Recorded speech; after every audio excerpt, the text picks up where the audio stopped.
La lectura en la sociedad contemporánea se ha tornado más compleja por estar inmersa en una cultura mediática. Pero además, la industria editorial ha multiplicado y diversificado sus productos editoriales para el consumo.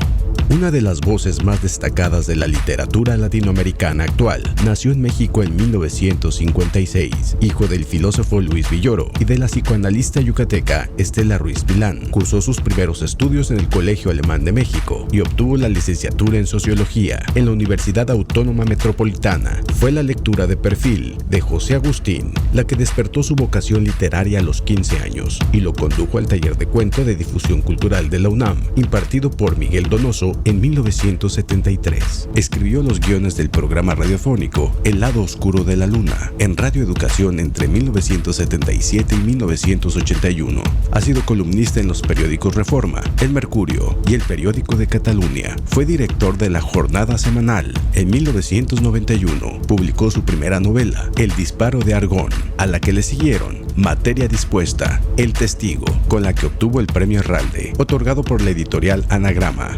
Arrecife, que recibió el premio José María Arguedas en Cuba, y La tierra de la gran promesa. Algunas de las últimas distinciones son Premio Internacional de Periodismo Manuel Vázquez Montalbán, Premio Antonina Artaud en México, Premio ACE en Argentina, Premio Iberoamericano de Letras José Donoso, otorgado en Chile, y el Homenaje Nacional de Periodismo Cultural Fernando Benítez de la 27ª Feria Internacional del Libro de Guadalajara y doctor honoris causa por la Universidad Olmeca. Sobre este país de riqueza, kitsch, ejerce Juan Villoro desde la crónica, la narrativa o el relato, su mirada crítica y reflexiva. Una mirada presente en este sexto episodio de nuestra sexta temporada de Diálogos con la Comunidad. Púo.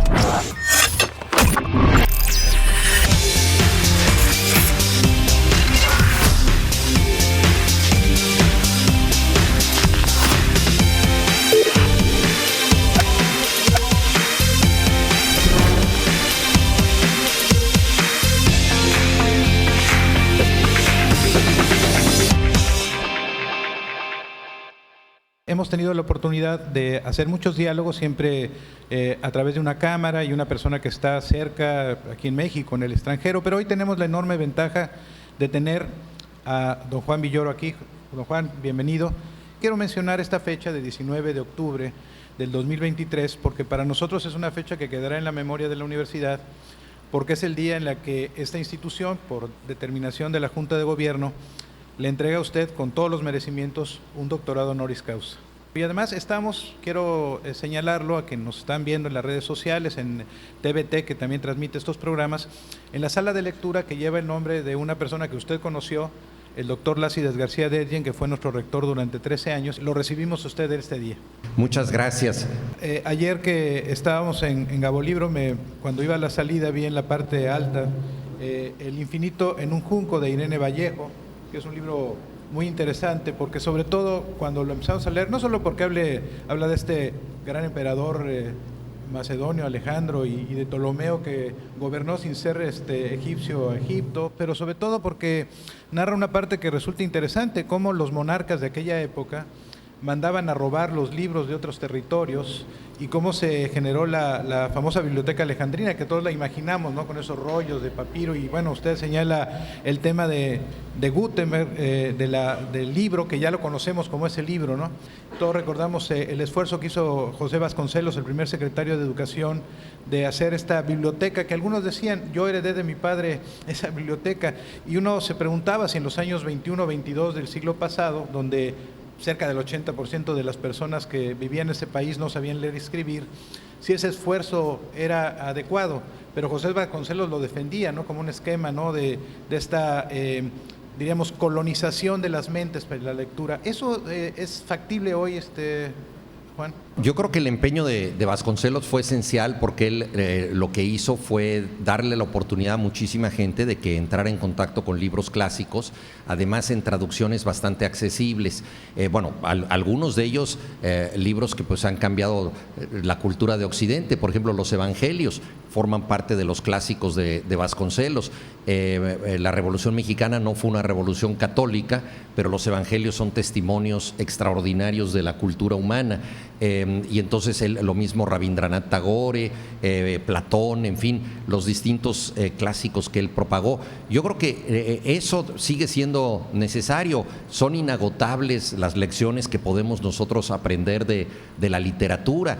Yo he estado hablando, por ejemplo, aquí del tema digital, y si nosotros regresamos a Platón y su famoso ejemplo de la caverna de Platón, en donde él dice, ahí hay unos esclavos que están encadenados en una cadena, en una cueva, están encadenados en una cueva y están de espaldas a donde hay una hoguera, y esa hoguera, más allá de la hoguera, ocurre la realidad. Entonces, lo que estos esclavos encadenados ven son sombras de la realidad, simulacros, ¿sí? Entonces eso es como un mundo digital. O sea, lo que están viendo los esclavos no son los hechos, están viendo manifestaciones de los hechos, como nosotros que podemos de pronto estar viendo exclusivamente simulacros en un teléfono celular.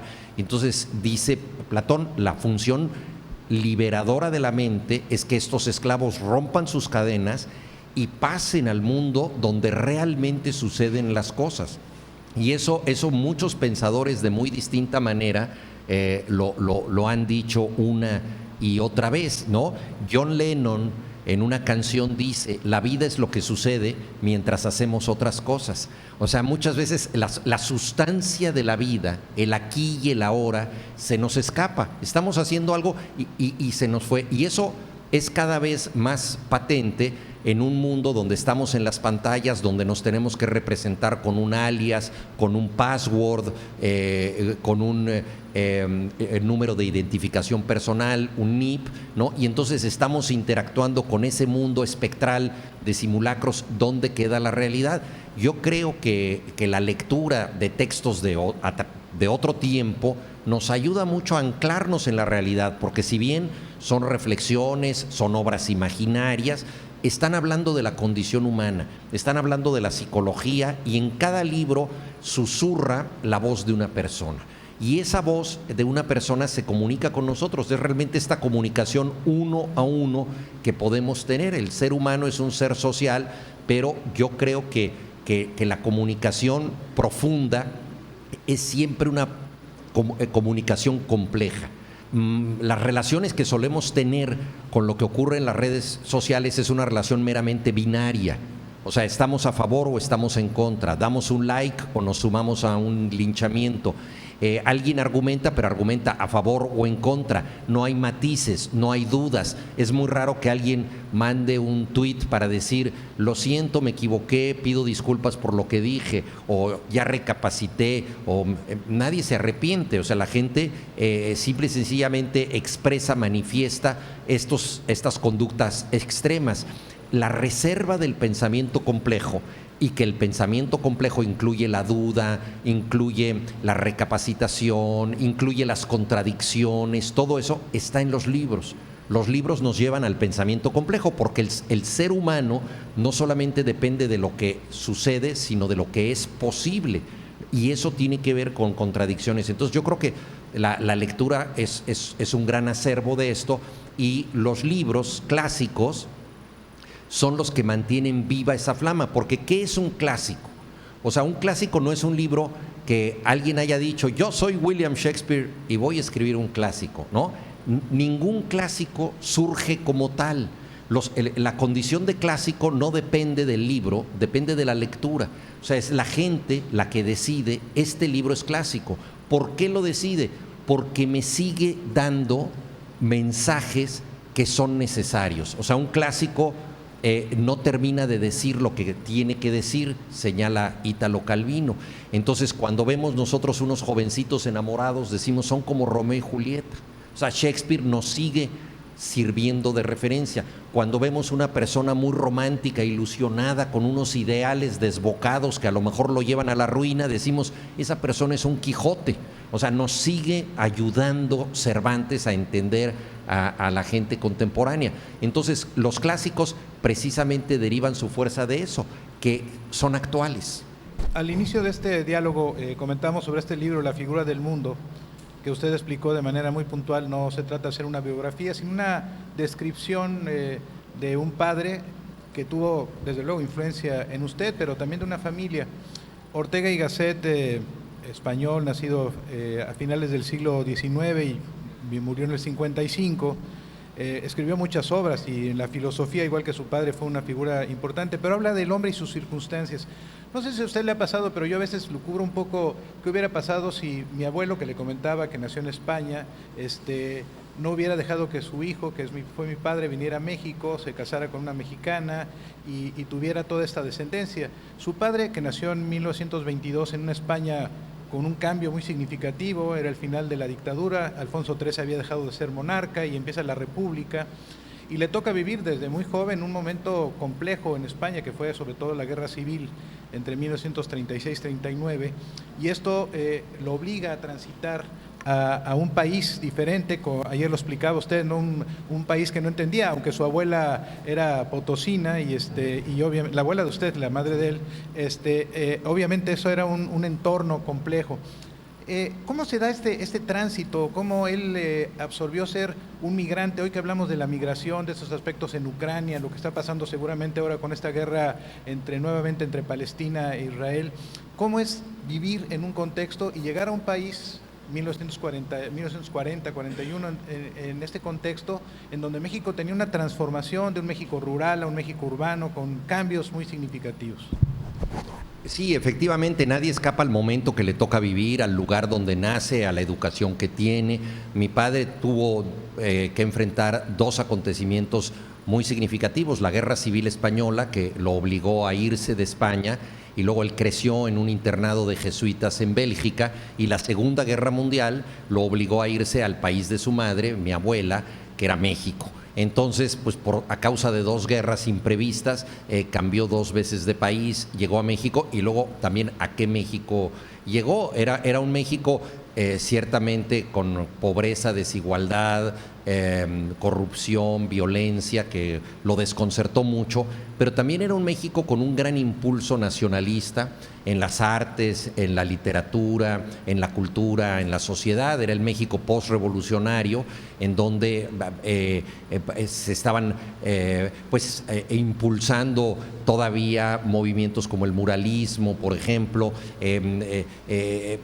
Hubo empeños fundamentales como el libro de texto gratuito, la nueva Universidad Nacional. O sea, era un México que creía con grandeza en grandes proyectos de transformación cultural y educativa, ¿no? La Normal de Maestros, por ejemplo, todas estas iniciativas. Entonces él le toca un México en transformación cultural muy importante, y yo creo que eso también lo marcó a él, ¿no? Cuando se hizo la nacionalización petrolera, Lázaro Cárdenas le pidió al pueblo de México que dieran algo, lo que cada quien pudiera, para pagar la indemnización de las compañías petroleras. Entonces la gente llevaba sus objetos, llevaba las llaves de su casa, llevaba lo que fuera, un collarcito, cualquier cosa para pagar la indemnización. Mi padre llevó su máquina de escribir, lo cual es también bastante significativo. Alguien que empezaba a dedicarse a escribir, digamos, sacrificó su instrumento en favor de esta causa común. Entonces ese México cardenista lo marcó muchísimo también a él, y yo creo que le ayudó a entender el país de mejor manera, porque lo que le interesó como filósofo fueron los pueblos originarios, y la recuperación de lo indígena es una recuperación postrevolucionaria. O sea, el siglo XIX pensó que el problema indígena era un problema de la pobreza, sobre todo, ¿no? José María Luis Mora, el propio Benito Juárez consideraba que el gran desafío era la pobreza, y que la idea, digamos, que hoy tenemos de multiculturalidad, de preservar cosmogonías, lenguas, etcétera, no estaba tan vigente en el siglo XIX como lo estuvo después de la Revolución Mexicana, a través de figuras como Manuel Gamio, lingüistas, etcétera, y de la incorporación del mundo indígena en los murales de Diego Rivera, de José Clemente Orozco, etcétera. Entonces le toca ese México, y yo creo que lo alimentó mucho. ¿Qué significó, Juan, para usted el tema del movimiento del 68 ya en el futuro, ya en el proceso de formación? Además, algo muy importante, porque su padre no solamente fue una figura importante en el movimiento del 68, fue una mancuerna con Eberto Castillo, una de las figuras muy significativas de este movimiento, pero además fue el fundador de una institución que junto a la Universidad Nacional Autónoma de México, la UAM, la Universidad Autónoma Metropolitana, fue un factor, y ahí estudió usted. O sea, ¿qué significó el movimiento del 68? ¿Por qué los jóvenes deben de entender ese movimiento y no solamente verlo como la Revolución Mexicana, un elemento histórico que ya está lejos? ¿Qué significó en el cambio para la democracia, para el país? No, el movimiento del 68 significó muchas cosas, sobre todo un cambio cultural. Hasta los años 60, creo que la juventud era básicamente una categoría biológica, es decir, los jóvenes se definían como tales por tener la edad que tenían, pero estaban en la antesala de la vida adulta. Incluso los movimientos de jóvenes rebeldes, estos movimientos eran encabezados por personas que se vestían como sus mayores. Los surrealistas y los anarquistas usaban corbata, o sea, eran rebeldes, pero se vestían como se vestían las otras personas contra las que ellos combatían. A partir de los años 60, los jóvenes pasan de categoría biológica a categoría cultural, y esto tiene que ver con la comunicación que se da en todo el planeta, con los medios masivos de comunicación, la televisión, el cine, la música de rock, y entonces empiezan a surgir lenguajes específicamente juveniles, literatura para jóvenes, revistas para jóvenes, y ser joven se convierte en una conducta integral. O sea, hay una manera específica de hablar, de dejarse crecer el pelo, de vestirse, de amar, de pensar, que tiene que ver con los jóvenes. Entonces, esta transformación cultural se da sobre todo en las grandes ciudades. Por eso no es extraño que en 1968 entran en sintonía Berkeley en California, Berlín en Alemania, París en Francia, México, y hay una nueva manera de entender el mundo. Dentro de esta manera de entender el mundo, en cada uno de estos países había desafíos diferentes. Y uno de los lemas del movimiento del 68, hay que recordarlo, era respeto a la Constitución. O sea, muchas veces se considera que era un movimiento rebelde. El presidente Gustavo Díaz Ordaz habían dicho, estos son unos comunistas que se han infiltrado en México para impedir las Olimpiadas, se les satanizó de esa manera, utilizan símbolos extranjerizantes, entonces empezaron a utilizar los muchachos símbolos de Zapata, Villa, símbolos exclusivamente mexicanos, y ellos pedían diálogo público con el presidente. Es decir, era un movimiento en esencia democratizador en un país de partido único, que fue visto como un movimiento exageradamente radical, porque evidentemente las capas medias a las que pertenecían estos estudiantes querían una participación mucho más libre, mucho más crítica de la que era posible de aceptar el Estado. No es casual que inmediatamente después Luis Echeverría lanzara la llamada apertura democrática, un poco para absorber esta disidencia, ¿no? Y Jesús Reyes Heroles después con la reforma política, ¿no? Tuvo este maravilloso aforismo que decía: lo que resiste apoya, ¿no? Es decir, hay que asimilar a la disidencia. Entonces, fue un movimiento muy importante que tuvo pocos efectos políticos inmediatos, pero creo que a largo plazo ayudó a que este país se democratizara, y tuvo efectos culturales inmediatos. O sea, sí, realmente a partir del 68 surgieron nuevos planes de estudio, por ejemplo, el Colegio de Ciencias y Humanidades, nuevas oportunidades. El único rector de izquierda que ha tenido la Universidad Nacional, Pablo González Casanova, acogió muchos de los ideales del movimiento, y desgraciadamente duró muy poco en la rectoría, en buena medida por una intolerancia de la propia izquierda. Sí, fue paradójico, ¿no?, que los líderes sindicales estuvieran en contra de un rector que había cambiado y quería una universidad de izquierda. ¿Pudo usted platicar con su padre sobre los efectos que podría tener a futuro esta reforma política? Diego Valadez, que es uno de los mayores constitucionalistas de México, ha escrito sobre la participación de mi padre en las discusiones de la reforma política de 1977, que la verdad son muy, muy interesantes, porque buena parte de las ventajas que tenemos primero con el IFE y luego con el INE, de que haya un órgano autónomo que regule las elecciones y que sean elecciones confiables y vigiladas, provienen de esas discusiones. También algunos de los abusos en los que incurre el INE, que creo que existen, están previstos por lo que mi padre dijo en aquel momento. Es decir, el órgano es autónomo, pero ¿quién controla el órgano autónomo? ¿Cuáles son los límites? Y los límites no solo salariales, ¿no?, de los miembros del INE. Ahí hay un tema importante, ¿no? Y luego también otra cosa, que los partidos políticos siguen teniendo demasiada incidencia en la estructuración de la democracia. Por ejemplo, son los partidos políticos los que en el Congreso deciden quién y cómo puede ser un candidato independiente. Y naturalmente los partidos políticos ponen condiciones que solamente pueden cumplir los propios partidos políticos. Es decir, los únicos candidatos independientes que hemos tenido, Margarita Zavala y Jaime Ramírez el Bronco, fueron producto de que venían de organizaciones partidistas ya formadas y contaban con suficiente apoyo, porque el INE pide 1 millón de firmas electrónicas recaudadas en al menos 17 estados, ¿no? Y para eso se necesita una capacidad organizativa que solo tienen los partidos ya formados o un multimillonario que quiera ser candidato independiente. Entonces, esas trabas, digamos, ya estaban señaladas desde el 77, entre otras personas por mi padre, y yo creo que eso fue muy importante. Es una conquista, que se ha logrado, pero me gustaría volver también al tema de la educación, porque no basta tener un buen instrumento para que gane el mejor candidato. Una de las paradojas de la democracia es que se da la posibilidad de que gane el peor de todos, ¿no?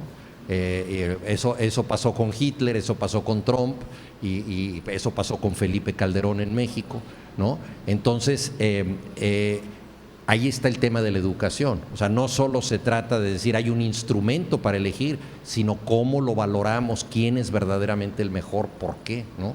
Hay que recordar que su padre fue el representante en México de la UNESCO en el periodo de Miguel de la Madrid, ¿no? Después de Víctor Flores Olea, ¿no?, que además fueron compañeros en un proyecto en la época de López Mateos, ¿no?, de una revista muy disruptiva que fue tan, diríamos que la continuidad de lo que ocurrió después con Díaz Ordaz de Marco de Pardiñas, ¿no?, de esta obra que también tenía un radicalismo en contra de este autoritarismo y esta cerrazón del gobierno, ¿no? Sí, esa revista en tiempos de López Mateos fue hecha por Enrique González Pedrero, que ustedes conocen muy bien, de nuestro estado. Víctor Flores Olea, Carlos Fuentes, Jaime García Terrés, mi padre y alguna persona, Francisco López Cámara, me parece. Entonces eran jóvenes que querían cambiar el país, no de una manera guerrillera, sino querían que hubiera democracia, que hubiera discusión, más justicia social, y crearon esta revista El Espectador, que fue muy importante.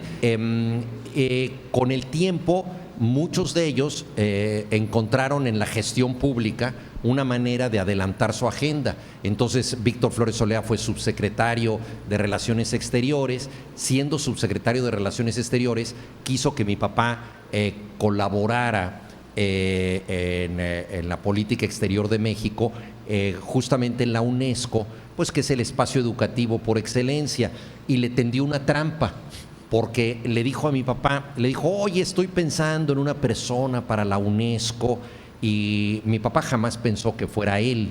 Y dijo, tiene que ser un intelectual totalmente independiente, una gran formación académica, un hombre progresista, que entienda la vocación universitaria, pero que pueda llevar México al mundo, que conozca Francia, que hable el idioma. En fin, empezó a decir una serie de características positivas, y mi padre de inmediato pensó que estaba hablando de Pablo González Casanova. Y entonces fue entusiasmando mi padre y decía, hombre, pero qué bien, magnífico, extraordinario, estoy totalmente de acuerdo, perfecto, pensando que era otra persona. Y ya estuvo, como ya estaba tan de acuerdo, y ya cuando le dijo, bueno, pues ¿cuándo te vas a París? Pero ¿cómo yo? Yo pensé que esto era para Pablo González Casanova, pero ya no se pudo echar para atrás porque ya había estado de acuerdo en todo. Entonces ese era el grado de admiración que mi padre le tenía a Pablo González Casanova, y muy inteligentemente Víctor Flores Olea le puso esa trampa y ya no se pudo zafar de ella, y estuvo ahí en la UNESCO haciendo un trabajo interesante que le tocó organizar en México la reunión mundial de la UNESCO, y en esa reunión en México, con Melina Mercuri como ministra de Grecia, se decidió que las estatuas del Partenón regresaran a Grecia, pero naturalmente el British Museum no les ha hecho caso a los de la UNESCO. Juan, surgió aquí en la vecina Chiapas un movimiento, el movimiento zapatista, y su padre fue parte importante en ese proceso. ¿Nos platica cómo fue y por qué? Sí, al principio mi papá desconfió del zapatismo porque era un movimiento armado, y él consideraba que después del Che Guevara y de muchas guerrillas, ya la izquierda con armas no tenía futuro. Entonces, en un principio él desconfió. Yo fui a la convención de Aguascalientes en agosto de 1994, unos meses después del levantamiento. Se llamó de Aguascalientes en memoria de la convención de 1914 de los ejércitos de Villa y Zapata, pero obviamente no se celebró en la ciudad de Aguascalientes, sino en un claro de la selva Tojolabal, al que le pusieron Aguascalientes. Entonces ahí fuimos unas 2,000 personas de la sociedad civil a entrar en contacto con los zapatistas, y yo recuerdo que mi padre veía con mucha desconfianza esto, porque pensaba que volvería a haber brotes violentos, y no estaba de acuerdo, no había estado de acuerdo con la mayoría de las guerrillas centroamericanas tampoco, y lo veía con recelo, pero poco a poco se fue dando cuenta de que no era una guerrilla, sino que habían tenido que levantarse en armas para que les hicieran caso, pero que se habían convertido muy rápidamente en un movimiento social. De hecho, uno de los resultados de esa convención de Aguascalientes fue la de crear un grupo de la sociedad civil que se constituyera como en un puente de mando del barco zapatista, ¿no? A partir de entonces mi padre se fue acercando a ellos y estableció una relación muy directa, lo cual fue muy hermoso porque él empezó su vida escribiendo de manera teórica sobre los primeros intérpretes de los indios, Fray Bernardino de Sahagún, Fray Bartolomé de las Casas, y también los primeros antropólogos mexicanos. Ese libro se llamó Los grandes momentos del indigenismo en México, y terminó su vida, y eso es muy grato, siendo también él de manera directa un intérprete de los indígenas. Es decir, lo que fue teoría en su juventud se convirtió en práctica en su edad adulta, no solo con los zapatistas, sino también estuvo muy cerca de las comunidades de Michoacán, porque se fue a vivir a Morelia durante un tiempo. Entonces también con el pueblo purépecha estuvo muy cerca. Y fue algo muy importante en su vida todo esto, ya en sus últimos años, digamos, cuando tenía de los 80 a los 91 años. Juan, ¿por qué periodismo? ¿Por qué ser un escritor? ¿Por qué teatro? ¿Por qué ser fanático del fútbol? ¿Por qué ser fanático de la música y hacer obras de teatro sobre estos esquemas? ¿Por qué? Bueno, yo creo que hay muchas cosas que son de temperamento y que tienen que ver con la personalidad de alguien. Si una persona es muy obsesiva, puede llevar sus obsesiones a la erudición y entonces investigar algo muy reducido del conocimiento e investigarlo totalmente a fondo, ¿no? Hay gente que se concentra mucho en un tema y solo en un tema. Yo tengo una curiosidad muy dispersa, me interesan cosas muy distintas, lo ha mencionado usted, desde la cultura popular hasta otras partes de digamos, la llamada alta cultura. Entonces, pues yo he tratado de que lo que hago refleje estos intereses. Escribo para niños, pero también escribo teatro. En el teatro he tocado temas muy variados. En fin, yo creo que una de las maravillas de la literatura es que te puede poner en contacto con todas las vidas que quisiste tener. Entonces, yo, por ejemplo, en algún momento pensé en estudiar medicina, que es la carrera que más me gusta. Aquí ustedes tienen muchos alumnos de medicina. Mi hijo afortunadamente estudia medicina, y no fui médico, pero escribí una novela, El disparo de Argón, que se ubica en un hospital. Entonces tienes la ventaja de que aunque no seas médico, puedes escribir una novela ubicada en un hospital, en ese caso un hospital de oftalmólogos. Es una novela también sobre la mirada, ¿no? Y así sucesivamente. Yo creo que es una cuestión de temperamento. En eso soy totalmente distinto a mi padre. Mi padre era una persona muy concentrada en su campo de estudios, muy concentrada en una zona específica de la filosofía. Cambió con los años, pero siempre concentrado en alguna parte. Y yo no, yo pues en la mañana estoy muy interesado en lo que pasó en el fútbol o la verdad soy aficionado a muchísimos deportes. Entonces es yo creo que una cuestión de temperamento, de curiosidad dispersa, o yo creo que hay curiosidades centrífugas y curiosidades centrípetas, ¿no? Las curiosidades centrífugas van hacia todos lados, ¿no? Y las centrípetas se concentran en uno. Es así como yo me lo explico, porque pues la verdad no sé cuál es la razón profunda, pero no quiero dejar de responder a mis más genuinos intereses, porque eso es lo que hace divertida la literatura, ¿no? El poder compartir distintos intereses. Si te gusta la gastronomía, pues poder hacer un cuento que tenga que ver con un chef que quiere envenenar a otro chef. Zygmunt Bauman habla sobre la sociedad líquida, pero además algo que me preocupa como ya hombre de edad es que dice que los jóvenes están pretendiendo ver el futuro a través del espejo retrovisor. ¿Está usted de acuerdo con este planteamiento? Bueno, yo creo que no se puede generalizar la forma en que las nuevas generaciones ven la realidad, ¿no? Yo creo que hay jóvenes de muy distinta índole, del mismo modo en que cuando nosotros éramos jóvenes, unos veían la realidad de una manera y otros veíamos la realidad de otra. Yo creo que el espejo retrovisor es muy importante, sinceramente. Para citar a otro filósofo, Kierkegaard decía: la vida se vive hacia adelante, pero se entiende hacia atrás. O sea, nosotros entendemos a partir de lo que hemos hecho, de nuestro pasado, nos entendemos a nosotros mismos, y yo creo que eso es importante. O sea, necesitamos el pasado incorporándolo siempre a lo que es el futuro, y yo justamente pienso que los jóvenes de hoy en día tienen unas herramientas maravillosas, una gran capacidad de acercarse a ellas, pero por eso me interesa señalar los peligros de esas herramientas en un mundo que en sí mismo es un mundo con desafíos supremos, porque estamos en un mundo al borde del colapso ecológico, con una transformación climática muy compleja, con migraciones ya incontrolables, muy difíciles de resolver, con una polarización política en parte fomentada por el ejercicio binario de las redes, ¿no? Una polarización política muy, muy grande, ¿no?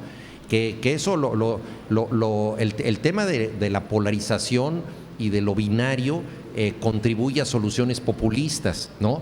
Que son soluciones muchas veces extremas. Por ejemplo, fue muy inteligente la intervención de Rusia en la campaña electoral de 2016 que llevó a la presidencia a Donald Trump. O sea, lo que hizo Rusia no fue promover directamente a Donald Trump, porque lo tenía totalmente prohibido. Lo que hizo fue crear muchas unidades de comunicación en Estados Unidos y establecer a través de esas unidades de comunicación temas contradictorios. O sea, por ejemplo, un grupo que defendía radicalmente a los afroamericanos en determinada ciudad donde esa población era enorme, y creaba otro grupo de comunicación que atacaba radicalmente a los afroamericanos y los consideraba culpables de todos. Es decir, ¿qué hizo Rusia con enorme inteligencia? Fomentar la contradicción en la comunicación, o sea, que se polarizaran las discusiones y que hubiera una cantidad de debates de gente que estaba inconforme y que no encontraba una solución. ¿Quién podía ser el árbitro, dirimir entre eso? El más radical de los candidatos, o sea, el candidato que dijera: yo les arreglo todo, no se preocupen. Donald Trump tenía ese perfil. Hillary Clinton llegaba: no, vamos a discutir, vamos a pensar, vamos a ver de qué manera nos ponemos de acuerdo. Una sociedad ya tan crispada requería de otras soluciones. Entonces, no fue la única causa por la que ganó Trump, pero creo que los estrategas de comunicación rusos supieron entender perfectamente cuál era la dinámica de Estados Unidos. ¿Romano o cartaginés? No, bueno, yo cartaginés por herencia y porque soy necaxista. Entonces los cartagineses perdieron la guerra y mi equipo se la pasa perdiendo partidos. Bueno, Esperemos que algún día los 11 hermanos resuciten para hacer nuevamente a un Necaxa. Bueno, pues... Sí, eso sería un milagro teológico, sí. Estimado maestro, muchas gracias. Ese día 19, insisto, pues es un día histórico para nosotros porque es ya usted parte de la comunidad, de nuestro claustro de doctores y lo vamos a aprovechar mucho esta ventaja.